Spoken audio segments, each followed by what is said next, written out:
ایک تو اسی حدیث میں ہے بیماری، خوف، کچھ دوسری حدیثوں میں بھی آتے ہیں جیسے بارش کے علاوہ کچھ ایسے معاملے، ان میں ذرا تفصیل ہے، لیکن صحت مند آدمی کو آج ہم لیں گے، تندرست آدمی ہے، مسجد میں آ سکتا ہے، لیکن اس کے باوجود وہ مسجد میں نہیں آتا، اس کی نماز کی کیا حیثیت ہے؟ کسی مولوی کا فتویٰ نہیں، کسی عالم کا علم نہیں، کسی امام کی فقہ نہیں، یہ امام الانبیاء کا فرمان ہے، فلا صلاۃ لہ، اس کی نماز ہی نہیں ہوتی۔ اور جن لوگوں نے اس مسئلے کو سمجھا، ان کی زندگی کو اگر ہم پڑھیں، ان کے انداز کو ہم پڑھیں، ہم میں سے سب لوگ اس بات کو مانتے ہیں، تسلیم کرتے ہیں، دعویٰ ہم رکھتے ہیں کہ میں اس مسئلے کو مانتا ہوں، جانتا ہوں، پہچانتا ہوں، تسلیم کرتا ہوں، لیکن حلق سے اوپر بات کو کہنا اور اپنے عمل سے ایک تصویر پیش کرنا، ان دونوں باتوں میں بڑا فرق ہے۔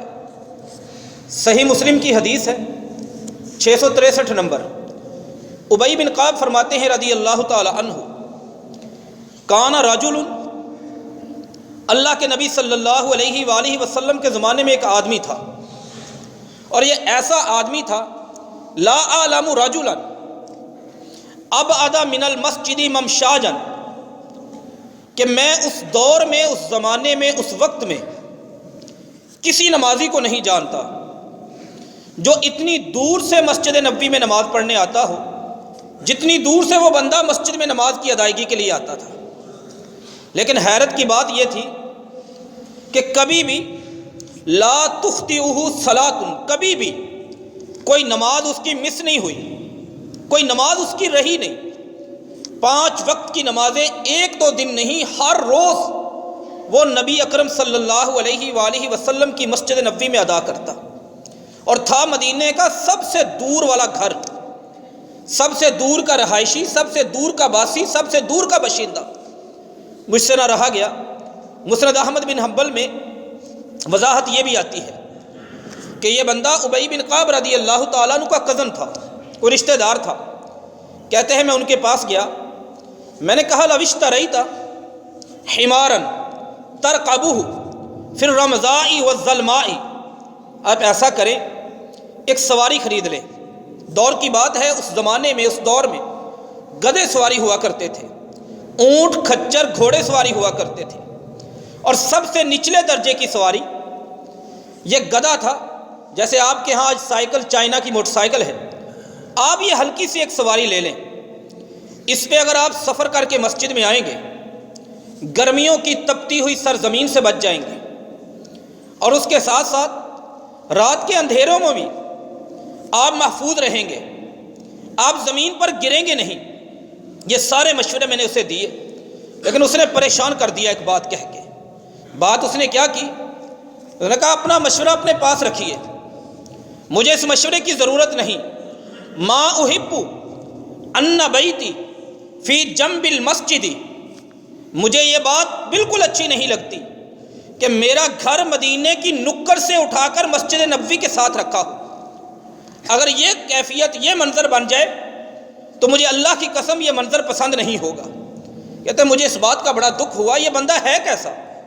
مسجد نبوی کی ایک فضیلت ہے، ایک مقام ہے، ایک مرتبہ ہے، اسے تو چاہیے کہ یہ کوشش کرے، یہ تڑپ اپنے دل میں پیدا کرے کہ اس کا گھر مسجد کی دیوار کے ساتھ ہو۔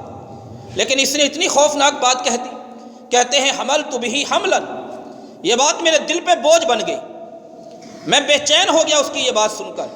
شکایت لے کر، کیس لے کر، مقدمہ لے کر سیدھا اپنے نبی کے پاس، اللہ کے نبی صلی اللہ علیہ وآلہ وسلم، فلاں آدمی تھا، میں نے اسے خیر خواہی کا مشورہ دیا، بھلائی کا مشورہ دیا، اچھائی کا مشورہ دیا، اس نے بڑی عجیب بات کر دی ہے۔ اس نے تو یہ بات کر دی، اللہ کے نبی صلی اللہ علیہ وآلہ وسلم آج کی طرح جیسے ہم مسلمانوں کا رویہ ہے، کسی کا ظاہر دیکھتے ہی ٹھپا لگا دیتے ہیں، ایسے نہیں تھے میرے نبی، نہ ہی یہ میرے نبی کا طریقہ ہے۔ اپنی زبان سے، اپنے کردار سے مسلمانوں کو محفوظ کریں، مسلمانوں کی عزتوں کو محفوظ کریں، مسلمانوں کی شان و شوکت کو محفوظ رکھیں۔ کہا ایسے نہیں ابئی، اس بندے کو بلا کے لاؤ۔ بندہ آیا، سامنے بٹھایا۔ صحیح مسلم حدیث نمبر 663، پہلا ہی سوال اس سے یہ کیا، ماں نویتا، یہ بات تو نے کہی ہے؟ کہا کہی ہے۔ ماں نویتا، تیری نیت کیا ہے اس بات کے پیچھے؟ تیرا ارادہ کیا؟ یہ بات تو نے کیوں کہی کہ مجھے یہ بات گوارا اور پسند نہیں کہ میرا گھر مدینہ کی نکر سے وہاں کی بجائے مسجد نبوی کے ساتھ ہو؟ کیا میری مسجد سے پیار نہیں؟ کیا مجھ سے پیار نہیں؟ کیا مجھ سے محبت نہیں؟ کہا آقا سبھی کچھ ہے، مسئلہ صرف یہ ہے، اریدو، میں یہ چاہتا ہوں، ان تکتب ممشاجا من بیتی الی المسجد۔ اب یہ حدیث بڑی عظیم الشان حدیث آپ نے پہلے بھی سنی ہوگی، لیکن اس میں یہ نکتہ ہے وہ بڑا ہی قابل غور ہے۔ بندہ سب سے دور سے آتا ہے، آ کے مسجد نبوی میں نماز پڑھتا ہے، سواری کی پیشکش ہوتی ہے، اسے رد کر دیتا ہے۔ کہتا کیا ہے کہ میں نہیں چاہتا کہ میرا اجر، میرا ثواب سب کچھ برباد ہو جائے، میں چاہتا ہوں میں وہاں سے چل کے مسجد میں آتا ہوں، ایک ایک قدم کی مجھے نیکی ملے، ایک ایک قدم میرا لکھا جائے۔ مسجد سے واپس جاتا ہوں، تکتب رجوعی، میرا جانا بھی لکھا جائے۔ جن لوگوں کو مسئلے کی سمجھ آئی، مسجد کا مقام سمجھ آیا، فاصلوں کی اہمیت نہیں رہی ان کے ہاں، قدموں کی اہمیت نہیں رہی ان کے ہاں، آنے جانے کی اہمیت نہیں رہی ان کے ہاں، صرف مسجد کی اہمیت اتنی بڑھ گئی کہ وقت کیا ہوتا ہے، قدم کیا ہوتے ہیں، سواری کیا ہوتی ہے، سفر کیا ہوتا ہے، اس کو اٹھاؤ ٹوکریوں میں ڈال دو، دیکھو یہ کہ اللہ کے گھر میں پہنچنا ہے۔ اللہ نے قرآن پاک میں مثال دی اور بڑی عظیم الشان مثال دی، حیران کر دینے والی مثال۔ پارہ نمبر 18 سورۃ نور، اور انہی آیتوں کی وجہ سے اس سورت کا نام نور رکھا گیا، انہی آیتوں کی وجہ سے اللہ نور کی مثال دیتے ہیں۔ اللہ نور السماوات والارض مثل نورہ کمشکاۃ فیہا مصباح۔ خلاصہ مثال کا یہ ہے، ایک مومن بندہ ہو، اس کا دل ہو، دل میں ایمان اور علم ہو، اس ایمان اور علم کے ساتھ وہ بندہ عمل کرنا شروع کر دے۔ اب جب عمل کرے گا تو اس کی مثال ایسے ہو جائے گی جیسے ایک روشنی ہو، ایک مکان کا تاکچہ ہو، جسے آپ روشن دان کہا کرتے تھے، روشن دان ٹائپ۔ ایک طرف سے پرانے زمانے میں مکانوں میں، دیواروں میں ایک جگہ بنی ہوتی تھی جسے لوگ جالا آلہ کہتے تھے، اس میں روشنی رکھی ہو، ایک شیشہ قندیل ہو، اور تیل سب سے اعلیٰ کوالٹی کا ہو۔ جیسے روشنی اس چراغ کی ہوتی ہے جس کا تیل سپر کوالٹی کا، جس کا شیشہ سپر کوالٹی کا، جس کی روشنی سپر کوالٹی کی، ایسے اس مومن بندے کا دل ہوتا ہے جس میں ایمان اور علم ہو، وہ عمل کرے۔ یہ مثال بیان کرنے کے بعد اب اللہ تعالیٰ وہ جگہ بتاتے ہیں جہاں پہ آ کر ایک مومن اس مثال جیسا بن سکتا ہے، اس مثال کا مصداق ہو سکتا ہے، اس مثال پر پورا اتر سکتا ہے۔ اللہ فرماتے ہیں وہ جگہ فی بیوت اذن اللہ ان ترفع، یہ جگہ وہ جگہ ہیں جن گھروں میں اللہ کا حکم یہ ہے کہ ان میں ان کو بلند کیا جائے۔ بلند کرنے کا مطلب یہ نہیں کہ اس چھت کو اٹھا کے 10 فٹ اور اونچا کر دو، گھروں سے مراد مسجدیں، یہ مطلب نہیں کہ چھتیں بہت اونچی کر دو، مسجد کی منزلیں 10 کر دو۔ بلند کرنے کا مطلب یہ ہے مسجد کے سارے آداب کا خیال رکھا جائے، شور شرابہ نہ کیا جائے، اس میں گند نہ پھیلایا جائے، اس میں غیر شرعی امور کا ارتکاب نہ کیا جائے، اور اللہ تعالیٰ کا ذکر کیا جائے۔ وَيُذْكَرُ فِيهَا اسمہ، اللہ تعالیٰ کے نام اس کا ذکر کیا جائے، صبح و شام کیا جائے۔ یہ مسجدوں کی فضیلت ہے۔ بنو سلمہ ایک قبیلہ، ایک برادری، ایک خاندان مدینہ میں رہتا تھا، مسجد سے گھر دور تھے۔ صحیح مسلم کی حدیث نمبر 665، انہیں پتہ چلا خلت البقاء حول المسجد، مسجد کے دائیں بائیں کچھ پلاٹ خالی ہوئے ہیں۔ بڑے خوش ہوئے کہ مسجد کے ساتھ پلاٹ خالی ہو گئے۔ فوراً انہوں نے ارادہ کیا، انہم یریدون ان ینتقلوا قرب المسجد، کہ ہم اپنے گھر، اپنے باپ دادے کی حویلیاں بیچتے ہیں اور مسجد کے قریب چلے جاتے ہیں۔ ایک تو وہ سوچ ہے نا پہلے صحابی کی کہ میں دور رہنا چاہتا ہوں، اس لیے نہیں کہ مسجد سے محبت نہیں۔ اگر یہ کیفیت ہوتی وہ مسجد کا سب سے پکا نمازی نہ ہوتا، اس لیے کہ وہ چاہتا تھا میں دور سے چل کے آؤں، میرا ہر قدم لکھا جائے، اس کے بدلے میری نیکی لکھی جائے۔ آج تو ہے نا لوگ کالونیوں میں جاتے ہیں، ٹاؤنز میں جاتے ہیں، کہتے ہیں مسجد کے ساتھ والا مکان نہیں لینا، یہ مولوی سونے نہیں دیتے، یہ اذانیں ہمارے آرام کو خراب کرتی ہیں۔ اللہ کے لیے اپنی سوچ دینی اور اسلامی اور ایمانی اور روحانی ہمیں بنانی چاہیے۔ ابراہیم علیہ السلام کا کیا فیصلہ تھا جب اپنے بچوں کو کہتے ہیں ربنا انی اسکنت من ذریتی بواد غیر ذی زرع عند بیتک المحرم ربنا لیقیموا الصلاۃ فاجعل افئدۃ من الناس تہوی الیہم وارزقہم من الثمرات لعلہم یشکرون۔ پارہ نمبر 13 سورۃ ابراہیم۔ اے اللہ، یہاں پہ کوئی میوے نہیں، پھل نہیں، فصلیں نہیں، درخت نہیں، پانی نہیں، کنواں نہیں، کچھ بھی نہیں، غیر ذی زرع کچھ بھی نہیں ہے یہاں پر، لیکن میں اپنے بچے یہاں پہ چھوڑ کے جا رہا ہوں، بسا کے جا رہا ہوں۔ مسئلہ کیا ہے؟ عند بیتک المحرم، تیرا گھر تو ہے، لیقیموا الصلاۃ، یہ نمازی تو بن جائیں گے۔ مسجدوں کے قریب رہو، اپنی نسلوں کا فکر کرو، اپنے بچوں کا فکر کرو، اور اتنا فکر کہ سب سے زیادہ فکر ہونا چاہیے۔ ڈاکٹر عبد الرحمن العریفی عرب دنیا کا سب سے بہترین خطیب ہے اور مایہ ناز عالم دین ہے۔ وہ ابھی ایک اپنا واقعہ بیان کر رہے تھے، کہتے ہیں میں ایک پروگرام میں ایک لیکچر، ایک درس دے کر فارغ ہوا، ظہر کی اذان میں 2 گھنٹے باقی تھے۔ میں نے سوچا، مشورہ کیا کہ آج اللہ کو یاد کر لینا چاہیے، عبرت کی کوئی جگہ دیکھنی چاہیے۔ میرے ساتھ عرب کے مشہور شیخ عبد العزیز تھے۔ میں نے ان سے کہا کہ آج ہم جاتے ہیں ایک نفسیاتی ہاسپٹل میں، جسے ہماری زبان میں پاگل خانہ کہا جاتا ہے۔ آج ہم پاگل خانے میں جائیں گے، نفسیاتی ہاسپٹل میں جائیں گے، مینٹل ہاسپٹل میں جائیں گے۔ انہوں نے کہا خیر ہے، کہتے ہیں مجھے مذاق کر دیا انہوں نے، اپنا چیک اپ، اپنے دماغ کا چیک اپ کروانا ہے۔ میں نے کہا نہیں، صرف اللہ کو یاد کرنا ہی نعمتوں کا احساس ہو جائے۔ ہم پاگل خانے میں پہنچے، ڈاکٹر سے ملے، وہ جانتا تھا، تعارف تھا، ایک نامور شخصیت۔ اب سوشل میڈیا، یوٹیوب، فیس بک پہ ان کا نام دیکھیں، ان کے محاضرات، ان کے دروس، ان کی تقاریر، ان کی لکھی ہوئی کتابیں پوری دنیا میں اس وقت معروف ہے، مایا ناز۔ وہ کہتے ہیں میں چلا گیا، انہوں نے مجھے پاگل خانے کا وزٹ کروانا شروع کیا۔ پہلا کمرہ ہمیں دکھایا، پہلے کمرے کے اندر لوگ 9 بیڈ تھے، 9 بیڈوں میں صرف ایک بندہ ہمیں نظر آیا، اور اس بندے کی کیفیت کیا ہے؟ اسے عجیب انداز سے کہ دیواریں ساری اپنے نیچرل، اپنے عمومی کلر پہ نہیں، سرمئی کلر کی دیواریں تھیں۔ میں نے ڈاکٹر سے پوچھا یہ دیواروں پہ کیا ہے؟ انہوں نے کہا اس بندے کا مسئلہ ہے، 10 سال ہو گئی اسے پاگل خانے میں اس کمرے میں بند کیے ہوئے۔ مسئلہ اس کا یہ ہے، جب اسے دیوار نظر آئے، یہ ٹکرے مارتا ہے دیوار کو، اور مکے مارتا ہے، اپنے ہاتھوں سے تھپڑ مارتا ہے دیوار کو، اپنی انگلیاں تڑوا لیتا ہے، اپنا سر یہ مار مار کے پھوڑ لیتا ہے، پھٹ جاتا ہے اس کا سر۔ اس لیے ہم نے اس کی ساری دیواروں پہ اور فرش پہ فوم لگوا دیا ہے تاکہ اس بندے کو کوئی نقصان نہ پہنچے۔ اگلے کمرے کو میں نے وہاں پہ وہ دعا پڑھی جو اللہ کے پیغمبر نے بتائی ہے، مصیبت میں، پریشانی میں، بیماری میں حادثے کا شکار بندہ دیکھ کر وہ دعا پڑھ لیں، اللہ آپ کو اس بیماری سے، اس حادثے سے محفوظ رکھے گا۔ الحمدللہ الذی عافانی مما ابتلاک بہ وفضلنی علی کثیر ممن خلق تفضیلا۔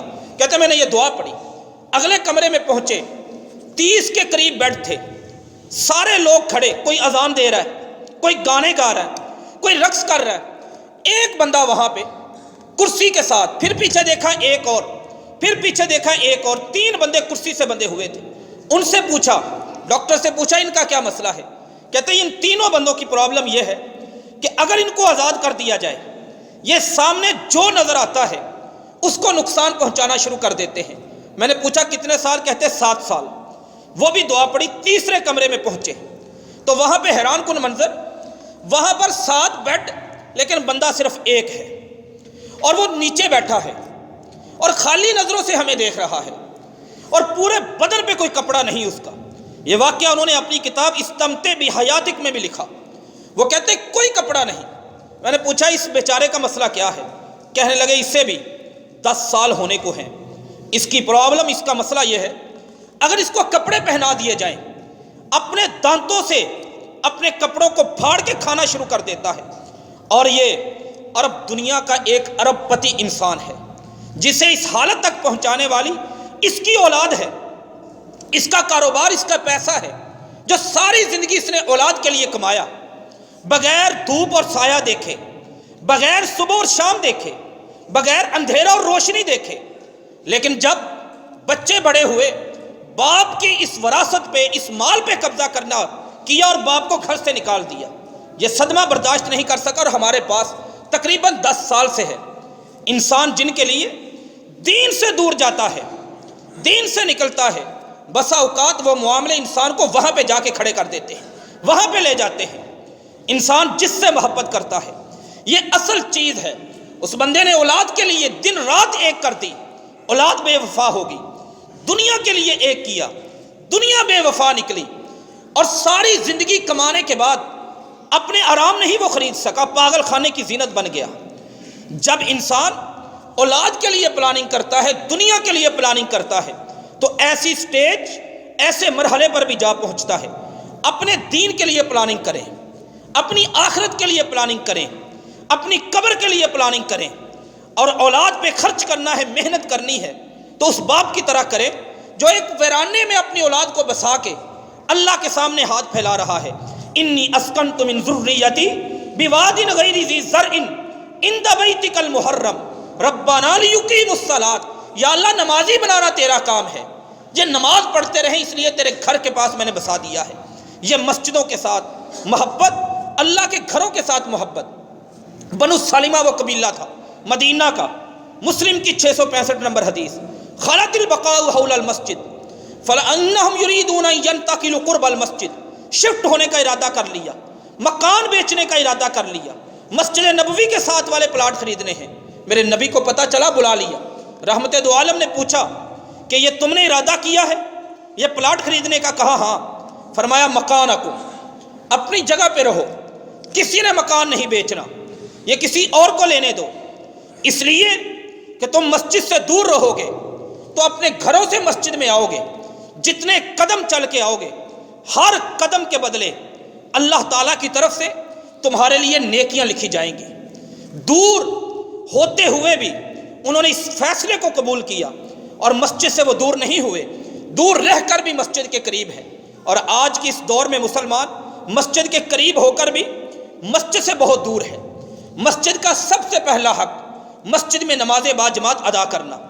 آپ علماء کرام سے، آپ خطباء اعظام سے کتنی عظمتیں سنتے ہیں. اللہ کے نبی صلی اللہ علیہ وسلم بڑے رحیم تھے، بے شک آپ بڑے کریم تھے، کوئی شک نہیں اس بات میں. آپ دشمنوں کو معاف کر دیتے تھے، آپ نرمی کرتے تھے، محبت بانٹتے تھے. ایک سوال ہے صحیح مسلم صحیح بخاری کی حدیث کہ اگر نبی اتنے عظیم تھے، کبھی ہم نے سوچا کہ ایک دن اللہ کے نبی فرماتے ہیں والذی نفس محمد بیدہ، مجھے اس اللہ کی قسم جس اللہ کے ہاتھ میں محمد عربی کی جان ہے صلی اللہ علیہ وآلہ وسلم، میں نے لقد ہممت، پکا ارادہ کیا ہے، ان آمر بحطب، میں لکڑیاں اکٹھی کرنے کا حکم دوں، فیہتب، لکڑیاں اکٹھی ہو جائیں، ثم آمر رجلا، پھر ایک آدمی کو حکم دوں وہ اذان کہے، اذان ہو جائے، نماز کھڑی کرنے کا حکم دوں، نماز کھڑی ہو جائے، ثم انطلق، پھر میں نکلوں، معی رجال، میرے ساتھ لوگ ہوں، معہم حزم من الحطب، اور ان لوگوں کے پاس لکڑیوں کے بڑے بڑے گٹھے ہوں، بڑی بڑی لکڑیاں ہوں، وہ لے کے نکلیں، آگ لگا دیں ہم ان سب گھروں کو، یسمع النداء، جو اذان سنتے ہیں، لا یشہدون الصلاۃ، پھر نماز پڑھنے کے لیے مسجد میں نہیں آتے. گھروں کو آگ لگانے کی بات وہ نبی کر رہا ہے، جو ابو سفیان کے گھر کو بھی امن کی جگہ قرار دینے والے ہیں. وہ نبی گھروں کو آگ لگانے والی بات کر رہے ہیں جو دشمن کو معاف کرنے والے ہیں. ثمامہ بن اسال باتیں کیا کرتا تھا، نبی کی طرف سے محبت آتی تھی. آج گھر کو آگ لگانے کی بات کیوں ہے؟ مسئلہ نماز کا ہے، نماز باجماعت کا ہے، اور مسجد میں آ کے نماز پڑھنے کا ہے. ان مسجدوں کی اہمیت، سب سے پہلا حق، ہر بندہ، ہم خود اپنے جج ہیں، خود ہم قاضی ہیں. آج اپنے آپ کو، میں بھی، آپ بھی، ہم سب غور و فکر کریں، ہمارا مسجد کے ساتھ تعلق، یہ مسجد کا حق پورا کرنے والے ہیں یا نہیں؟ کیسے بندہ کون ہوتا ہے؟ اللہ کہتے ہیں رجال، مرد، لا تلہیہم تجارت ولا بیع عن ذکر اللہ. واقعہ اللہ کہتے ہیں مرد وہ ہیں جن کو کوئی کاروبار، کوئی خرید و فروخت نماز سے، اللہ کے ذکر سے غافل نہیں کرتی۔ دکانیں چلانا، کاروبار، رجال کہا نا اللہ نے، رجال مردوں کو کہتے ہیں، حوصلہ مردوں میں ہوا کرتا ہے۔ اتنا حوصلہ تو ہونا چاہیے۔ کاروبار پر اللہ نے خصوصی طور پر قرآن مجید میں یہ آیت، رجال اللہ تلہیہم تجارت ولا بیع عن ذکر اللہ و اقام الصلاۃ، اللہ کہتے ہیں وہ مرد جن کو ان کی تجارت، خرید و فروخت، کوئی چیز اللہ کی یاد سے اور نماز قائم کرنے سے غافل نہیں کرتی۔ یہ مرد، ان کو اللہ تعالیٰ نے قرآن پاک میں ڈسکس کیا، قرآن پاک میں بیان کیا۔ ہم ہیں ایسے، ہمارے کاروبار کیا ہمیں نماز سے غافل تو نہیں کرتے، جماعت سے غافل تو نہیں کرتے، مسجد سے غافل تو نہیں کرتے؟ اب ذرا ایک مثال کو دیکھیں۔ ایک بندہ آتا ہے، بخاری میں حدیث ہے، اللہ کے نبی صلی اللہ علیہ وسلم سے آ کے پوچھتا ہے، اللہ کے نبی مجھے یہ بتائیے، ای العمل یعدل الجہاد، کوئی کام بتائیں جو جہاد کے برابر ہو۔ اللہ کے نبی صلی اللہ علیہ وسلم فرماتے لا اجد، میری شریعت میں نہیں۔ پھر سوال کر دیا، ای العمل یعدل الجہاد، کوئی کام ہے جو جہاد کے برابر ہو؟ فرمایا میری شریعت میں نہیں، مجھے نہیں پتا۔ تیسری مرتبہ پھر سوال کر دیا، آپ نے کہا تیرے جسم میں یہ طاقت ہے، اذا خرج المجاہد من بیتہ، جہاد کرنے والا اپنے گھر سے نکلے، تو بھی اپنے گھر سے آئے، نکلے تو مسجد میں آ جائے، جب تک وہ جہاد کرے تو مسجد میں رہے، وہ جہاد کرتا رہے تو نفل پڑھتا رہے، تو نے تھکنا نہیں، تو نے نفل چھوڑنے نہیں، ہے تیرے جسم میں طاقت۔ وہ معصومیت سے کہنے لگا من یستطیع ذلک، اللہ کے نبی صلی اللہ علیہ وسلم اتنی طاقت بھلا کس بندے کے پاس ہو سکتی ہے؟ مجاہد 6 مہینے، سال، 2 سال گزارے، اتنی طاقت، یہ بندہ 2 سال لگاتار مسلسل کنٹینیوس پڑھتا رہے، چلتا جائے، اتنی طاقت کس بندے میں ہو سکتی ہے؟ فرمایا پھر جہاد کے برابر بھی کوئی چیز نہیں۔ اتنا عظیم عمل ہے جہاد، لیکن اس جہاد میں بھی نماز سے رخصت نہیں ملی۔ اللہ فرماتے ہیں وَإِذَا كُنْتَ فِيهِمْ فَأَقَمْتَ لَهُمُ الصَّلَاةَ فَلْتَقُمْ طَائِفَةٌ، جہاد عظیم ہے، اسلام کی چوٹی ہے، اسلام کی بلندی ہے، اسلام کا دفاع ہے۔ اللہ کے نبی صلی اللہ علیہ وآلہ وسلم کی زندگی میں ایک روشن مثال کی طرح موجود ہے۔ جہاد اتنا عظیم، اپنی دکان کو اٹھائیں اور جہاد کے برابر کھڑا کرنے کی کوشش کریں، دکان کی کوئی اوقات نہیں نکلے گی۔ کاروبار کی جہاد کے معاملے میں کیا اوقات ہے؟ کیا لیول ہے ایک دکان کا؟ کیا لیول ہے ایک دفتر کا؟ کیا لیول ہے ایک فیکٹری کا؟ جہاد کے مقابلے میں اگر جہاد میں نماز اور جماعت اس کا اہتمام کروایا جا رہا ہے تو ہم اپنے کاروبار پہ نمازیں اور جماعتیں اور مسجد اس کے حق کو کیوں برباد کر دیتے ہیں؟ وہ جہاد اتنا عظیم عمل ہے، اس کے مقابلے میں آپ دیکھیں دکان کا شٹر نیچے نہیں آتا، یہ ہمارا اسلام ہے، یہ ہمارا دین ہے۔ بیٹھک کی کنڈی نہیں لگتی، مہمانوں کی مجلس سے نہیں نکلتے، اپنے دکان اپنے دفتر سے نہیں نکلتے، ٹی وی کے سامنے سے نہیں اٹھتے۔ یہ کیسا منظر ہے؟ ایک منظر، کبھی آپ عمرہ کے لیے جائیں، کبھی آپ حج کے لیے جائیں، ایک منظر وہاں پر بھی ہے، کعبۃ اللہ، کائنات کا عظیم الشان اللہ تعالیٰ کا وہ گھر جو سب سے پہلے اس دنیا میں سجایا گیا، یہاں پر ایک نماز یہاں کی 1,00,000 نماز سے افضل ہوتی ہے۔ آپ سب سے بہترین وضو کر لیں، سب سے خوبصورت کپڑے پہن لیں، لیکن آپ کی نماز، جب آپ نماز پڑھتے ہیں کعبۃ اللہ کی طرف رخ نہ کریں، آپ کی نماز قبول نہیں ہوگی۔ اتنا عظیم الشان وہ اللہ تعالیٰ کا گھر، اس گھر میں طواف ہو رہا ہوتا ہے، طواف نہ ہو عمرہ نہیں ہوتا، طواف نہ ہو حج نہیں ہوتا۔ وہاں پہ جا کے لوگ رب کو مناتے ہیں، اپنی دعائیں پوری کر لیتے ہیں۔ وہ اتنا عظیم گھر ہے، اس کا طواف اتنا عظیم ہے، لیکن جب اذان ہوتی ہے کعبۃ اللہ کا طواف رک جاتا ہے۔ اذان کے وقت کعبۃ اللہ کا طواف رک جاتا ہے، ہماری دکان کی خریداری نہیں رکتی، ہمارے دفتر کی فائلیں نہیں رکتی، ہمارے ٹی وی کے چینل نہیں رکتے، ہمارے کاروبار نہیں رکتے۔ یہ ہے رب کے ساتھ ہمارا تعلق۔ خانہ کعبہ کا طواف تو رک سکتا ہے، میری دکان نہیں رک سکتی، میرا کاروبار نہیں رک سکتا، میرا دفتر نہیں رک سکتا۔ اور کن چیزوں کے پیچھے ہماری جماعت؟ عمر بن خطاب رضی اللہ تعالی عنہ، موطا امام مالک میں حدیث ہے، کتاب الصلاۃ میں ہے، کتاب الصلاۃ میں باب ہے جماعت کے بارے میں، جماعت کی اہمیت اور فضیلت کا۔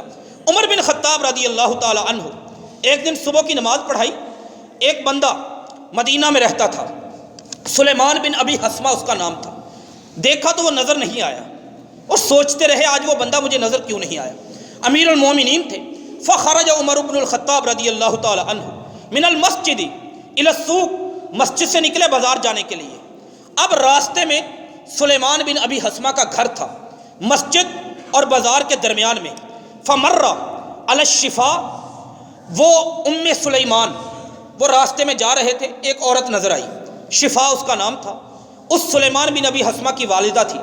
ان کے پاس رک کے عمر بن خطاب رضی اللہ تعالی عنہ کہنے لگے مجھے ایک بات بتائیے، آج صبح کی نماز میں مجھے آپ کا بیٹا نظر نہیں آیا، الم ارا سلیمان ابن ابی حسمہ، میں نے آج صبح کی نماز میں سلیمان بن ابی حسمہ کو نہیں دیکھا۔ نیت شاید یہ ہوگی بیمار تو نہیں، کوئی پریشانی تو نہیں، اس لیے پوچھ لیا ہوگا۔ وہ ماں کہنے لگی جی کیا بتاؤں، بات لیلہ قائما، ساری رات اس نے تہجد پڑھی، ساری رات اس نے قیام اللیل کیا، ساری رات اس نے نفل پڑھے، ساری رات اللہ کی عبادت کی۔ جب صبح ہوئی، جب فجر طلوع ہوئی، اس وقت غلبت عیناہ، اس کو نیند اتنی شدید آئی کہ وہ سو گیا۔ سونے کی وجہ سے نماز فجر جماعت کے ساتھ نہیں وہ پڑھ سکا، وہ لیٹ ہو گیا۔ عمر بن خطاب رضی اللہ تعالیٰ عنہ کھڑے ہو گئے، کانپنے لگے۔ وہ عمر جنہیں دیکھ کر شیطان گلیاں بدلتا ہے، جن کے بارے میں ہمارے منبر یہ بیان کرتے ہیں کہ عمر وہ ہستی ہے جو زمین پر سوچے عرش کا رب قرآن بنا کے اتار دیتا ہے، اس عمر کا فتویٰ سنیے۔ اس عمر رضی اللہ تعالی عنہ کہتے ہیں، سنیے ماں جی، لأن اشہد، کہتے ہیں کہ میں لأن اشہد صلاۃ الفجر بجماعت احب الیہ، اگر میں نماز فجر، صبح کی نماز جماعت کے ساتھ مسجد میں ادا کروں، یہ چیز مجھے زیادہ پیاری ہے اس چیز سے کہ میں ساری رات نفل پڑھتا رہوں اور میری نماز فجر جماعت سے رہ جائے۔ عمر بن خطاب کا فتویٰ رضی اللہ تعالی عنہ کا مسئلہ کیا سمجھ آیا؟ ایک بندہ ساری رات تہجد پڑھے، ساری رات نفل پڑھے، لیکن نماز فجر جماعت کے ساتھ ادا نہ کرے۔ عمر بن خطاب کا فتویٰ ہے جو سوچے تو اللہ قرآن بنا کے اتار دیتا ہے۔ اس کا فتویٰ یہ ہے کہ یہ بندہ گھاٹے میں ہے، یہ بندہ خسارے میں ہے، نفل کی وجہ سے نماز باجماعت رہ گئی، تہجد کی وجہ سے رہ گئی، رات کی عبادت کی وجہ سے رہ گئی، رب کو مناتے ہوئے ساری رات گزری، نماز فجر جماعت صرف رہی، نماز نہیں رہی، جماعت رہی، یہ بندہ گھاٹے میں ہے۔ اب جس کی نماز دکان کی وجہ سے رہ جائے، جس کی نماز سکول کی وجہ سے رہ جائے، جس کی نماز کالج کی وجہ سے رہ جائے، جس کی نماز کاروبار کی وجہ سے رہ جائے، جس کی نماز دوستوں کی وجہ سے رہ جائے، جس کی نماز بیٹھک میں اپنے یاروں سے گپ شپ کرتے ہوئے رہ جائے، جس کی نماز میچ دیکھتے ہوئے رہ جائے، جس کی نماز میچ کھیلتے ہوئے رہ جائے، جس کی نماز فلم اور ڈرامہ کی وجہ سے رہ جائے، جس کی جماعت صرف اور صرف سستی کی وجہ سے رہ جائے، بتائیے اس کا معاملہ کہاں پہ ہوگا؟ جہاں پہ اس نے نفل پڑھے ہیں، تہجد پڑھی ہے۔ عمر بن خطاب کہتے ہیں یہ بندہ گھاٹے میں ہے، اس لیے کہ ساری رات کی جو عبادت ہے وہ مقام نہیں رکھتی جو نماز مسجد میں آ کر جماعت کے ساتھ پڑھنا، جو نیکی تب ملتی ہے وہ نیکی عظیم ہوتی ہے۔ ساری رات کی اس نفلی نماز کی عبادت سے اب ان ساری چیزیں جن کی وجہ سے ہماری جماعتیں رہ جاتی ہیں، ہماری مسجد سے دوری بن جاتی ہے، اس کا لیول کریں۔ اس مثال کو سامنے رکھ کے اپنے اوپر اپنا حساب، اپنا احتساب کریں۔ مسجد کا پہلا حق جماعت ہے، جماعت کے ساتھ مسجد میں آنا۔ عامر بن عبداللہ بن زبیر رضی اللہ تعالی عنہ، سیدنا عبداللہ بن زبیر کے بیٹے عامر، ان کا یہ واقعہ امام ذہبی نے سیر اعلام النبلاء میں جلد نمبر 5 صفحہ نمبر 220 پہ لکھا۔ لوگ کیسے ہوتے تھے جن کو اپنی نماز کا پتہ تھا، جن کو مسجد کے حق کا پتہ تھا، نماز کو جماعت کے ساتھ ادا کرنے کا پتہ تھا، آخری عمر میں تھے، بڑھاپے میں چلے گئے، شدید بیمار ہو گئے، شدید بیمار، وَهُوَ يَجُودُ بِنَفْسِهِ، روح نکلنے کے قریب ہے، موت کی علامات ان کے جسم پر ظاہر ہو چکی ہیں۔ اذ یسمع النداء، اچانک سنتے ہیں کہ مسجد سے مؤذن کی آواز آتی ہے، حی علی الصلاۃ حی علی الفلاح۔ اٹھ کے بیٹھنے لگے، گر گئے، پھر اٹھ کے بیٹھنے لگے، پھر گر گئے۔ انہوں نے نبی کی حدیث کو سنا تھا، دل سے سنا تھا، دل پہ نقش کیا تھا۔ ہم نے بھی بخاری کی وہ حدیث کئی بار سنی ہے کہ اللہ کے نبی صلی اللہ علیہ وسلم نے آخری عمر میں، بیماری میں، جب نماز کے بارے میں سب سے زیادہ فکر نماز کی، ماں جی عائشہ فرماتی ہے رضی اللہ تعالی عنہ، بار بار پوچھتے اللہ کے نبی صلی اللہ علیہ وسلم کہ کیا لوگوں نے نماز پڑھ لی؟ کیا لوگوں نے نماز پڑھ لی؟ کیا لوگوں نے نماز پڑھ لی؟ وہ کہتی لا والناس ینتظرونک، لوگ تو آپ کے منتظر ہیں۔ آپ اٹھتے پھر بے ہوش ہو جاتے، پھر اٹھتے پھر بے ہوش ہو جاتے۔ جب چارہ نہ رہا تب جا کے کہا کہ مرو ابا بکر فلیصلی بالناس، لوگوں جاؤ ابو بکر کو کہو کہ لوگوں کو نماز پڑھا دیں۔ اس بیماری میں، اس کیفیت میں بھی سب سے زیادہ فکر نماز کا۔ پھر اگلی نماز کا وقت آتا ہے، 7 مشکیزیں پانی کے منگواتے ہیں اور اپنے اوپر پانی بہاتے ہیں۔ جسم میں کچھ افاقہ ہوتا ہے، دو بندوں کے کندھوں پہ ہاتھ رکھتے ہیں، اور حدیث کے لفظ کان رجلاہ تخطانی، ان کے دونوں قدم وہ زمین سے اٹھ نہیں رہے تھے، گھسٹ کے جا رہے تھے، زمین پہ لکیریں لگتی جا رہی تھی۔ یہ محمد رسول اللہ ہے صلی اللہ علیہ وآلہ وسلم۔ دل کی نماز، ہم کہتے ہیں نماز دل کی ہوتی ہے، ہم کہتے ہیں بڑے دیکھے ہیں نماز پڑھنے والے، ہم کہتے ہیں بڑے ہوتے ہیں مسجد میں جانے والے۔ یہ سوچ میرے نبی صلی اللہ علیہ وسلم کی دی ہوئی نہیں، شیطان کی دی ہوئی ہو سکتی ہے۔ آپ کہہ لیں کسی کو کہہ کے دیکھ لیں، کسی نوجوان کو پوچھیں آئیں بھائی اذان ہوگی مسجد میں چلتے ہیں، آپ کو سینکڑوں بہانے ملیں گے، میرے کپڑے ٹھیک نہیں۔ اسی کو کہیں آئیں آپ کو ایک ولیمے میں لے کے چلتے ہیں، آپ حیران رہ جائیں گے، وہ کہے گا میں 4 منٹ میں چینج کر کے آتا ہوں، زیادہ دیر نہیں لگاؤں گا۔ دنیا کی طرف نکلنا ہے، ہم ریڈی ہیں، ہم تیار ہیں، لیکن وہاں پہ میرے کپڑے صاف نہیں، میرے کپڑے پلید ہیں۔ پلید کپڑے نہیں ہوتے، پلید ہمارے اندر کی روحانی کیفیت ہو چکی ہے، ہمارے دل کی کیفیت ہو چکی ہے۔ نمازوں کے ساتھ، جماعتوں کے ساتھ، وہ عامر عبداللہ بن زبیر رضی اللہ تعالیٰ عنہ کا بیٹا، یجود بنفسہ، روح نکل رہی ہے بیماری کی کیفیت میں، اذان سنی، اٹھ کے بیٹھے، نیچے گر گئے، لوگوں نے سہارا دیا، کہنے لگے مجھے اٹھاؤ، فادخلون المسجد، مجھے مسجد میں جا کے لے جاؤ۔ انہوں نے کہا خیر ہے، اپنی بیماری کو دیکھیں، اپنی صحت کو دیکھیں، لگتا ہے چند لمحوں کے مہمان ہیں۔ کہا اسمع داعی اللہ فلا اجیبہ، مؤذن اذان دے، میرے کان اذان کو سنیں اور میں مسجد میں نہ جاؤں، یہ کیسی بات تم نے کر دی۔ اتنا اصرار کیا کہ جو قریب تھے انہیں اٹھا کر مسجد میں لے جانا پڑا۔ فدخل مع الامام فی صلاۃ المغرب فصلی رکعۃ ثم مات، آئے نماز مغرب ہو رہی تھی، پہلی رکعت میں شامل ہوئے، ایک رکعت پڑھی، وہیں پہ گرے اور جسم سے روح جدا ہو گئی، اسی نماز کی حالت میں ان کی موت ہو گئی۔ جن کو ادراک تھا، جن کو احساس تھا، انہیں مسجد کا فکر، جماعت کا فکر اور اپنی جماعت کے ساتھ نماز کا فکر، یہ مسجد کا پہلا حق ہے۔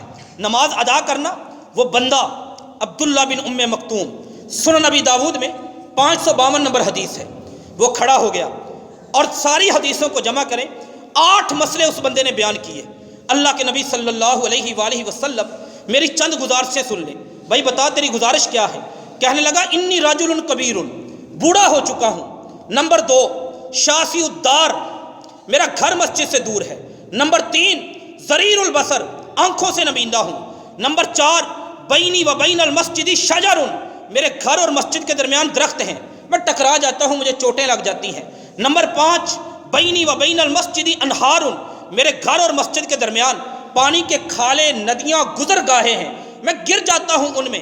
نمبر 6 والمدینۃ کثیرۃ الحوامی، میرے راستے اور گھر اور مسجد کے درمیان راستے میں زہریلے کیڑے مجھے ڈنگ مار سکتے ہیں۔ نمبر 6 کے بعد نمبر 7 والمدینۃ کثیرۃ السباع، درندے ہیں، مجھے نقصان پہنچا سکتے ہیں۔ نمبر 8 لیس لی قائد یقودنی، میرا ہاتھ پکڑ کے، میری انگلی پکڑ کے، میری کلائی پکڑ کے گھر سے مسجد میں لانے والا، اڑوس پڑوس میں میرے گھر میں بندہ کوئی نہیں۔ میرے نبی نے پوچھا تو چاہتا کیا ہے؟ 8 جینون مسئلے بیان کیے، 8 واقعتاً مسئلے بیان کیے، اور آخر میں کہتا میں یہ چاہتا ہوں مجھے چھٹی دے دے، میں نماز گھر میں پڑھ لیا کروں۔ پیغمبر نے ایک سوال پوچھا، حل تسمع النداء، جب مسجد میں مؤذن اذان دیتا ہے، جب حی علی الصلاۃ، حی علی الفلاح کی صدا، ندا تیرے کانوں سے ٹکراتی ہے، تجھے سنائی دیتی ہے کہ نہیں؟ کہا ہاں۔ فرمایا فاجبہ، نماز مسجد میں آ کے پڑھنا پڑے گی۔ 8 مسئلے بیان کیے۔ ہمارا مسئلہ، دنیا کے مسئلے، شیطانی مسئلے، اللہ ماشاء اللہ کسی کا شرعی عذر بھی ہو سکتا ہے، تو مسجد کو اس کی اہمیت دیں، مسجد کو اس کا حق دیں، اللہ کے گھر کو اس کا حق دیں، اس کے حق کو ادا کریں، مسجدوں کو آباد کریں، اپنی روحانیت کو مضبوط کریں، اپنے دین کو۔ ابو عبد الرحمن السلمی عاصم ایک بہت بڑے قاری گزرے ہیں، ان کے استاذ سیدنا عثمان بن عفان کے شاگرد، عمر بن خطاب کے شاگرد، طبقات ابن سعد میں جلد نمبر 7 صفحہ نمبر 595 پہ صحیح سند کے ساتھ ان کا واقعہ، آخری کیفیت میں بیماری، موت والی جو بیماری، مرض الموت، اس میں اپنے گھر والوں کو چھوڑا، مسجد میں آ کے شفٹ ہو گئے، مسجد میں رہنے لگے۔ بیماری شدید ہے، نہ اپنی مرضی سے اٹھ سکتے ہیں، نہ اپنی مرضی سے کھا سکتے ہیں، نہ اپنی مرضی سے پی سکتے ہیں، حالت یہ ہے، لیکن مسجد میں لیٹے ہوئے ہیں۔ اذان ہوتی ہے، کسی نہ کسی طرح وضو کر کے نماز میں شریک ہو جاتے ہیں۔ کسی نے پوچھا دوست احباب آئے، کہا لو تحولت الی الفراش، اپنے بستر کو اٹھائیے، گھر والے بستر پہ منتقل ہو جائیں، انہا اوسر، یہ زیادہ آپ کو فائدہ دے گا۔ یہاں مسجد میں ہے، آپ کی کیئر نہیں ہوتی، آپ کا خیال نہیں رکھا جاتا، آپ کو وہ سہولت نہیں ملتی۔ کہنے لگے میں نے نبی سے ایک حدیث سنی ہے، نبی صلی اللہ علیہ وسلم کی ایک حدیث سنی ہے۔ حدیث کیا ہے؟ جب کوئی بندہ مسجد میں ہوتا ہے، نماز کے انتظار میں ہوتا ہے، تو وہ اسی طرح ہے، ما کان ینتظر الصلاۃ، وہ اسی طرح ہوتا ہے جیسے نماز پڑھ رہا ہے، نماز کی ادائیگی میں مصروف ہے۔ اور میرے نبی صلی اللہ علیہ وسلم نے فرمایا، یہ صحیح بخاری اور صحیح مسلم کے لفظ ہیں، والملائکۃ یقولون لہ، اور فرشتے اس کے لیے دعا کر رہے ہوتے ہیں۔ دعا کیا کرتے ہیں؟ اللہم اغفر لہ، اللہ اس کی بخشش فرما دے، یہ بندہ تیرے گھر میں، تیری مسجد میں نماز کے انتظار میں بیٹھا ہے، یا اللہ تو اس کی بخشش فرما دے۔ یہ دعا کر رہے ہوتے ہیں، تو کہتے ہیں میں نہیں چاہتا میں اس دعا سے محروم ہو جاؤں۔ لیکن یہ ساری چیزیں، یہ ہمارے سلف کے واقعات ہیں، یہ ہمارے صحابہ کے واقعات ہیں، یہ ہمارے پیغمبر کے واقعات ہیں۔ یہ ساری چیزیں صرف سننے کی حد تک نہیں، صرف اپنی سماع کی حد تک نہیں، ہماری زندگی میں ایک تبدیلی آئے، کم از کم ہم اپنی نماز باجماعت، اس مسجد کا، اس اللہ کے گھر کا پہلا حق ہے۔ اللہ کے نبی صلی اللہ علیہ وسلم نے فرمایا، دو نمازوں کی اہمیت بیان کرتے ہوئے، ان اثقل صلاۃ علی المنافقین صلاۃ الفجر، بخاری کی حدیث کہ سب سے مشکل نماز منافقوں پر وہ دو نمازیں ہوتی ہیں، ایک نماز فجر، ایک نماز عشاء۔ اور آگے کیا کہا؟ ان لوگوں کو اگر پتہ چل جائے، لو یعلم، اگر یہ پتہ چل جائے، ان یجد احدہم، کہ یہ مسجد میں آئیں گے، ازمن سمینا، انہیں ایک موٹی بوٹی ملے گی، موٹی بوٹی ملے گی، ہڈی ملے گی جس پر گوشت لگا ہوگا، یا مرماتین، یہ کہتے ہیں بکری کے پائے کو، یہ ملیں گے۔ فرمایا یہ لوگ دوڑ کے آتے۔ یہ حدیث بڑی قابل غور ہے آج کے دور کے حوالے سے۔ اس حدیث میں کن لوگوں کا آپ نے ذکر کیا؟ منافقین کا ذکر ہے۔ عشاء کی نماز، فجر کی نماز سب سے بھاری ان کو لگتی تھی۔ ساتھ یہ بھی بتا دیا کہ ان لوگوں کی کیفیت یہ ہے، انہیں پتہ چلے نا اگر کہ مسجد میں نماز پڑھنے کے لیے جائیں گے یا مسجد میں پہنچیں گے، ہمیں ایک گوشت کی بوٹی مل جائے گی جس پر گوشت بہت زیادہ ہوگا، بکری کا پایا مل جائے گا، یہ بڑی معمولی چیزیں ہیں۔ یعنی ان لوگوں کی کیفیت یہ ہے، دنیا کو اتنی اہمیت دیں گے، دنیا کے لیے یہاں پہنچ جائیں گے، لیکن نمازوں کی فکر نہیں، نمازوں کی پرواہ نہیں۔ یہی کیفیت آج کے مسلمان کو دیکھ لے۔ ہمارے گھر میں کارڈ آتا ہے، اس پر لکھا ہوتا ہے دعوت ولیمہ، ٹائم 2 بجے لکھا ہوتا ہے، ہم سج سور کے 1 بجے شادی ہال میں پہنچے ہوتے ہیں، وہ 1 بجے سے ہمیں بٹھاتے ہیں، وہ برائلر مرغوں کے پیس کے لیے، اس کے ہم گوشت کھانے کے لیے 1 بجے سے لے کر 3 بجے تک وہاں پہ بیٹھے ہوتے ہیں، مرغا کھانے کے لیے سج سور کے اتنا ٹائم نکل آتا ہے۔ لیکن 7 دن کے بعد جو جمعہ آتا ہے، اس جمعے کے لیے اس وقت ہمارا ٹائم نکلتا ہے جب ہمیں یقین ہو کہ مولوی صاحب کا خطبہ ختم ہو چکا ہوگا، تقریر ختم ہو چکی ہوگی، ہم جائیں گے اور 2 فرض پڑھ کے ہم گھر آ جائیں گے۔ وہی کیفیت اگر یہ چیزیں ملے، دنیا کی ٹائم نکلتا ہے، 3 گھنٹے ٹائم نکل آتا ہے۔ لیکن وہ خطبہ جس کے بارے میں کہا یا ایھا الذین آمنوا اذا نودی، یہ جب اذان دے دی جائے، فاسعوا الی ذکر اللہ وذروا البیع، کاروبار چھوڑ دو، بس دوڑے لگا دو، مسجد میں پہنچ جاؤ، اللہ کے گھر میں پہنچ جاؤ۔ اللہ کے گھر کو گھر سمجھیں، مسجد کو مسجد سمجھیں، اس عظمت و فضیلت والی جگہ جس کی تاریخ اگر پڑھیں، انبیاء کی مزدوریاں ملیں گی، انبیاء اینٹیں لگاتے ہوئے ملیں گے، عظمتیں، فضیلتیں، فرشتے آپ کو بیٹھے ہوئے دعائیں کرتے ہوئے ملیں گے، نبی کے صحابہ کو دیکھیں۔ ان ساری چیزوں کے بعد ہمارا حق یہ بنتا ہے، ہم ایک عہد کریں نماز پڑھنے کا، بعد جماعت پڑھنے کا، اللہ کے گھروں کو آباد کرنے کا۔ اللہ سے دعا ہے اللہ ہم سب کو عمل کی توفیق دے۔ وما علینا الا البلاغ المبین۔